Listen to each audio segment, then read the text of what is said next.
నమస్కారం, నేను మీ తేజని. తేజ రుచుల పుస్తకం ఛానల్కి స్వాగతం అండి.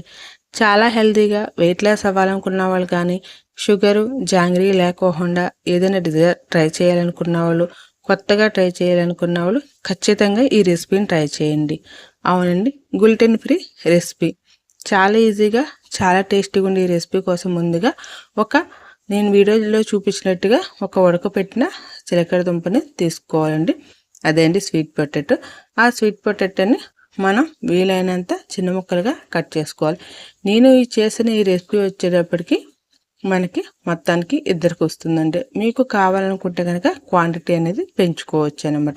ఇదిగోండి, చక్కగా ఇలా ముక్కలుగా కట్ చేసేస్తున్నాం కదండి. ఇలా కట్ చేసుకున్న తర్వాత ఈ ముక్కలన్నిటిని మనము ఒక మిక్సీ జార్లోకి ట్రాన్స్ఫర్ చేసుకోవాలి. అలాగే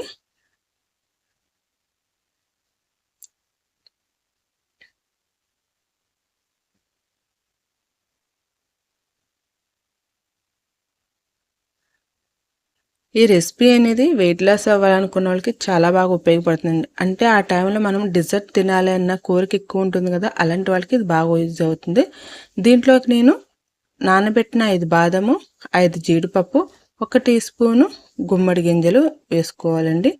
వేసుకుని చక్కగా ఒక 2-3 గంటల ముందు నానబెట్టుకున్న వాటిని అందులోకి వేసేసుకుని మొత్తము దీనికి సరిపడా గింజలన్నిట్లో వేసేసుకున్నాం కదండి. ఇప్పుడు ఈ మిశ్రమానికి సరిపడా వాటర్ ఏమి యాడ్ చేయకుండా చక్కగా ఇందులోకి మనం బాగా మిక్సీ పట్టుకోవాలండి. ఈ మిక్సీ పట్టుకోవడానికి ఇందులో మనము టేస్ట్కి సరిపడా 2 నుంచి 3 తొక్క తీసేసి సీడ్ తీసేసిన ఖర్జూరకాయలు ఉంటాయి కదండి, అవి వేసుకోవాలి. ఇప్పుడు వీటన్నిటిని టేస్ట్ కోసం ఒక ఇలాచీ అండి, ఒక ఏలక్కాయ వేసుకోవాలి. అలాగే ఇందులోకి 1/2 కప్పు పాలు. నేను తీసుకున్న స్వీట్ పొటాటోకి నేను వేసిన మిల్క్ అనేది సరిపోతుందండి. మనకి కన్సిస్టెన్సీ అనేది ఇప్పుడు నేను వీడియోలో చూపిస్తున్నాను కదండి, ఆ కన్సిస్టెన్సీలో మనం మిక్స్ పట్టుకోవాలి.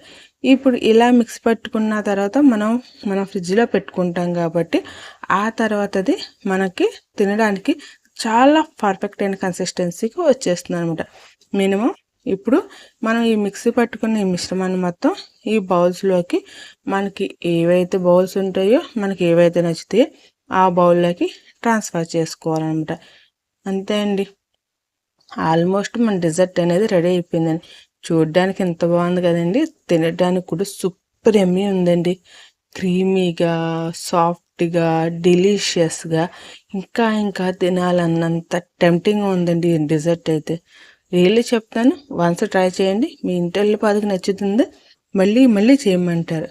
ఇలా తయారైన డెజర్ట్ ఉంది కదండి.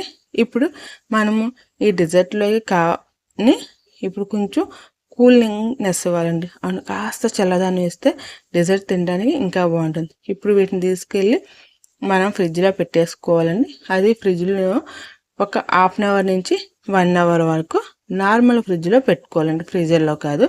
అలా పెట్టుకుని 1 అవర్ తర్వాత చక్కగా బయటకు తీసేసుకోవాలి. 1 అవర్ తర్వాత బయట తీసేసుకుని చక్కగా మనకి నచ్చినట్టుగా బాదం, పిస్తా అండ్ రోజ్ పెటల్స్ ఉంటాయి కదండి, వాటితో చక్కగా గార్నిష్ చేసేసుకుని స్పూన్ వేసుకుని లాగించేయడమేనండి. ఈ రెసిపీని మీరు కూడా ట్రై చేసి ఎలా ఉందో నాకు కామెంట్ రూపంలో తెలియజేయండి. మీకు ఈ వీడియో నచ్చినట్లయితే కనుక లైక్ చేయండి, షేర్ చేయండి, సబ్స్క్రైబ్ చేయండి. Thank you for watching.